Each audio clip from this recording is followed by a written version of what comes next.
প্রিয় শিক্ষার্থী বন্ধুরা, আসসালামু আলাইকুম। আজকে আমি তোমাদের তৃতীয় শ্রেণীর 2026 সালের প্রাথমিক বিজ্ঞান বইয়ের দ্বিতীয় অধ্যায়ে প্রাণী পরিচিতির মূল বিষয়গুলো আলোচনা করার পাশাপাশি এই অধ্যায়ের ছক পূরণ ও অনুশীলনীর সমস্যার সমাধান করব। চলো তাহলে প্রথমে আমরা এই অধ্যায়ের মূল বিষয়গুলো সম্পর্কে জেনে নেই। তোমাদের বইয়ের এই পুরো অধ্যায়ে প্রাণীদের গঠন, তাদের অঙ্গ প্রত্যঙ্গের কাজ এবং প্রাণীদের শ্রেণীবিন্যাস নিয়ে চমৎকার আলোচনা করা হয়েছে। প্রথমেই আছে প্রাণীদের দেহের বিভিন্ন অংশ। সব প্রাণীর শরীরের গঠন একরকম নয়, তবে কিছু সাধারণ অঙ্গ প্রায় সব প্রাণীরই থাকে, যেমন চোখ, কান, নাক, মুখ এবং পা। যেমন দেখো, একটি মাছের যেমন চোখ আছে, আবার একটি পাখিরও চোখ আছে, আবার মানুষের যেমন পা আছে, অন্য কোনো জীবজন্তু বা প্রাণীরও পা আছে। এভাবে সাধারণ অঙ্গ প্রায় সব প্রাণীরই থাকে। তো এখানে প্রাণীদের ভিন্ন ধরনের অঙ্গগুলো নিয়ে আলোচনা করা হয়েছে। যেমন একটি মাছের থাকতে পারে এদের আইস থাকে, পাখনা থাকে ও ফুলকা থাকে।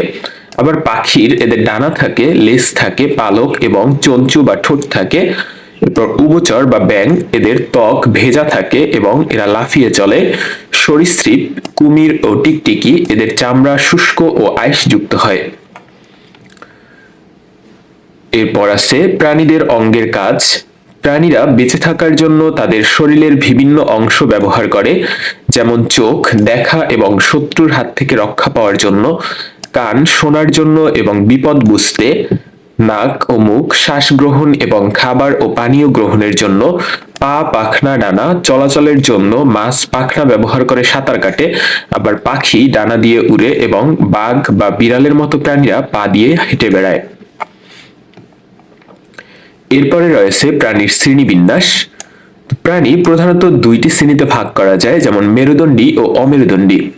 শরীরের হাড় বা কঙ্কালের উপর ভিত্তি করে প্রাণীদের দুই ভাগে ভাগ করা যায়। মেরুদণ্ডী প্রাণী, যাদের পিঠের দিকে ছোট ছোট হাড়ের সারি বা মেরুদণ্ড থাকে, যেমন মানুষ, বাঘ, সাপ, ব্যাঙ ও মাছ, এগুলো হচ্ছে মেরুদণ্ডী প্রাণী। অথবা বলতে পারো যেসব প্রাণীর মেরুদণ্ড রয়েছে তাদের মেরুদণ্ডী প্রাণী বলে।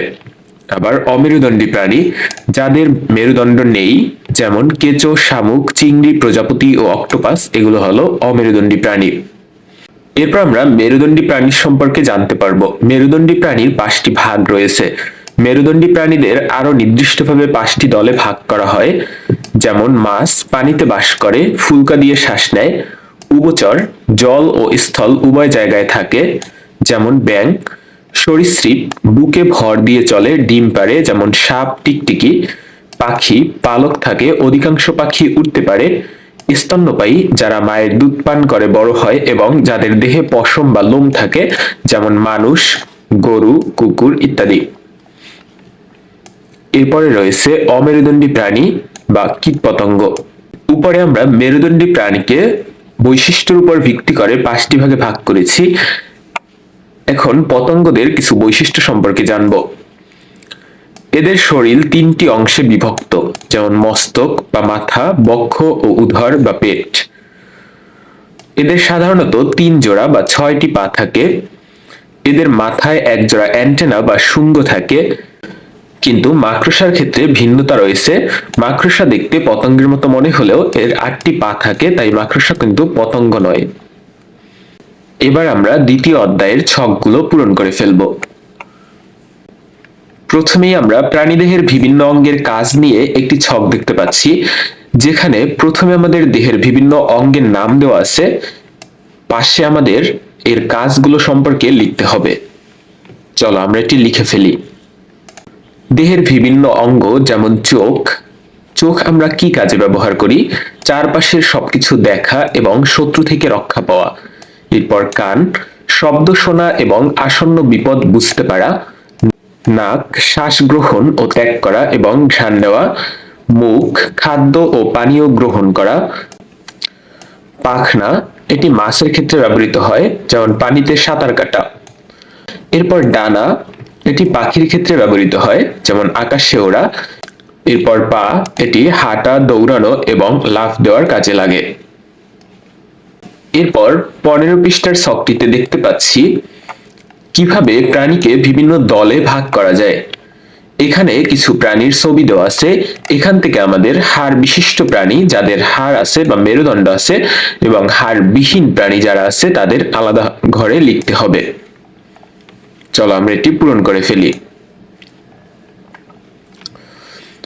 তো আমরা লিখতে পারি হাড় বিশিষ্ট প্রাণী, হাড় বিহীন প্রাণী। হাড় বিশিষ্ট প্রাণী যেমন ব্যাঙ, মাছ, পাখি, বিড়াল, টিকটিকি, কচ্ছপ। এবং হাড় বিহীন প্রাণী মাকড়সা, শামুক, ঘাসফড়িং, অক্টোপাস, কেঁচো। এরপর 17 পৃষ্ঠার ছকটিতে দেওয়া আছে মেরুদণ্ডী প্রাণীদের কিভাবে শ্রেণীকরণ করা যায় এই বিষয় নিয়ে। তো বৈশিষ্ট্যের ভিত্তিতে মেরুদণ্ডী প্রাণীদের তুলনা করি। এখানে কিছু বৈশিষ্ট্য দেওয়া আছে, যেমন কিভাবে চলাচল করে, কোথায় বাস করে, দেহ কি দ্বারা আবৃত, ডিম পারে নাকি বাচ্চা জন্ম দেয়। এই বৈশিষ্ট্যগুলোর ভিত্তিতে আমরা মাছ, ব্যাঙ, টিকটিকি, মুরগি, কুকুর এগুলোর কোন ছকে কি বসবে সেটা পূরণ করতে হবে। তো প্রথমে আছে কিভাবে চলাচল করে। মাছ সাঁতার কেটে চলাচল করে, ব্যাঙ লাফিয়ে চলাচল করে, টিকটিকি পা দিয়ে হেঁটে বুকে ভর দিয়ে, মুরগি হেঁটে বা উড়ে এবং কুকুর হেঁটে বা দৌড়ে। কোথায় বাস করে। মাছ পানিতে বাস করে, ব্যাঙ জল ও স্থল উভয় জায়গায় বাস করে, টিকটিকি স্থলে বা গাছে বা দেওয়ালে বাস করে, মুরগি স্থলে বাস করে, কুকুর স্থলে বাস করে। দেহ কি দ্বারা আবৃত। মাছের দেহ আইস দ্বারা আবৃত, ব্যাঙের দেহ মসৃণ ও ভেজা ত্বক, টিকটিকির শুষ্ক ও আইসযুক্ত ত্বক, মুরগি পালক, কুকুর পশম বা লোম দ্বারা আবৃত। ডিম পাড়ে নাকি বাচ্চা দেয়। মাছ ডিম পাড়ে, ব্যাঙ ডিম পাড়ে, টিকটিকি ডিম পাড়ে এবং মুরগিও ডিম পাড়ে। শুধুমাত্র স্তন্যপায়ী প্রাণী বা কুকুর বাচ্চা দেয়। এরপরে 21 পৃষ্ঠায় একটি ছক দেখতে পাচ্ছি। উপরের ছবি পর্যবেক্ষণ করে নিচের ছকে দল অনুসারে প্রাণীর নাম লিখি। আমরা এই প্রাণীগুলো দেখব এবং এই ছকটি পূরণ করব। প্রাণী দল বলতে কি বোঝায়। প্রাণী দলের একটি দল বলতে বোঝায় একটি নির্দিষ্ট বৈশিষ্ট্য সম্পন্ন একটি মাছের দলকে বা একটি প্রাণীর দলকে।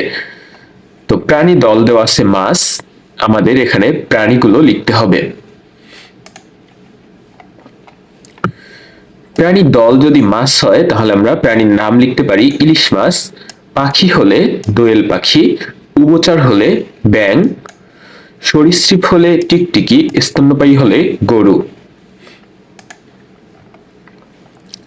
এর পরের ছকটিতে দেওয়া আছে উপরের ছবি পর্যবেক্ষণ করে নিচের ছকে দল অনুসারে প্রাণীর দেহ কি দিয়ে আবৃত থাকে তা লিখি। তাহলে মাছের দেহ কি দ্বারা আবৃত এবং এই প্রাণী দলগুলোর দেহ কি দ্বারা আবৃত সেটি লিখতে হবে। প্রাণী দল মাছ এর দেহ বেশিরভাগ মাছের দেহ আইস দ্বারা আবৃত থাকে। প্রাণী দল পাখি, পাখিদের দেহ পালক দিয়ে ঢাকা থাকে।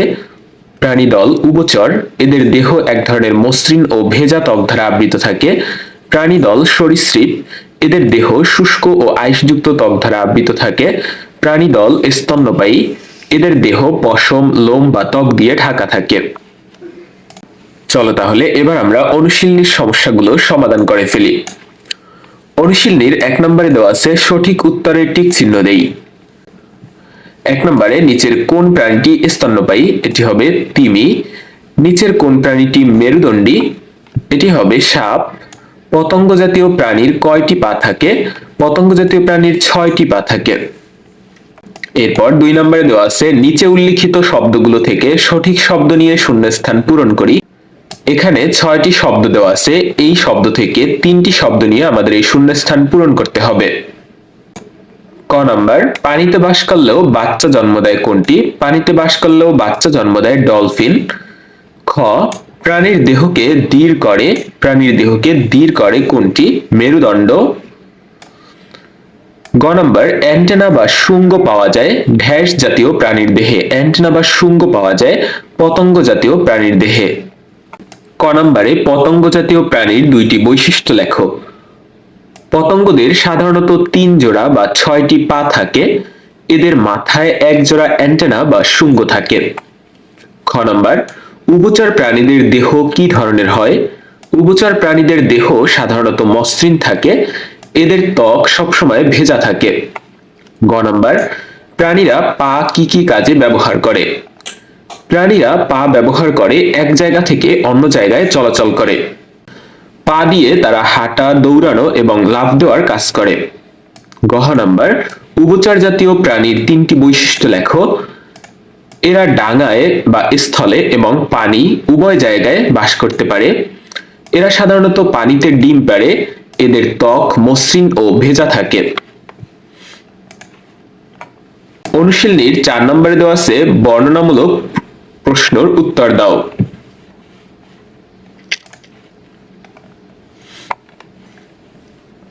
ক নম্বর প্রশ্নটি হলো, তিমিকে স্তন্যপায়ী প্রাণী বলা হয় কেন? তিমি পানিতে বাস করলেও এটি মাছ নয়। তিমি সরাসরি বাচ্চা প্রসব করে, ডিম পারে না।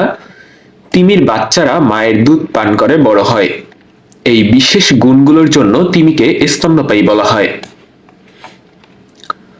খ নম্বর প্রশ্নটি হলো, মেরুদণ্ডী ও অমেরুদণ্ডী প্রাণীর মধ্যে 4টি পার্থক্য লেখো। আমরা এখানে প্রথমে বিষয় লিখব, এরপর মেরুদণ্ডী প্রাণী, অমেরুদণ্ডী প্রাণী। বিষয় মেরুদণ্ড। মেরুদণ্ডী প্রাণী এদের পিঠের দিকে মেরুদণ্ড থাকে, আর অমেরুদণ্ডী প্রাণী এদের কোনো মেরুদণ্ড থাকে না। বিষয় শরীরের গঠন। মেরুদণ্ডী প্রাণী এদের দেহ সাধারণত দৃঢ় ও শক্ত হয়। অমেরুদণ্ডী প্রাণী এদের দেহ প্রায় নরম হয়। কঙ্কাল বা খোলস। মেরুদণ্ডী প্রাণী এদের শরীরের ভিতরে কঙ্কাল থাকে। অমেরুদণ্ডী প্রাণী অনেকের শরীরের বাইরে শক্ত খোলস থাকে। উদাহরণ হিসেবে আমরা বলতে পারি মেরুদণ্ডী প্রাণীর বাঘ, মাছ, মানুষ ও পাখি, আর অমেরুদণ্ডী প্রাণী কেঁচো, মাকড়সা ও প্রজাপতি। আজকের মতো তোমাদের দ্বিতীয় অধ্যায় এখানে শেষ হচ্ছে। পরবর্তী ভিডিও সবার আগে পেতে চ্যানেলটি অবশ্যই সাবস্ক্রাইব করবে এবং অনুশীলনীর সমস্যার সমাধানগুলো পিডিএফ আকারে পেতে কমেন্ট করে জানাও। ধন্যবাদ।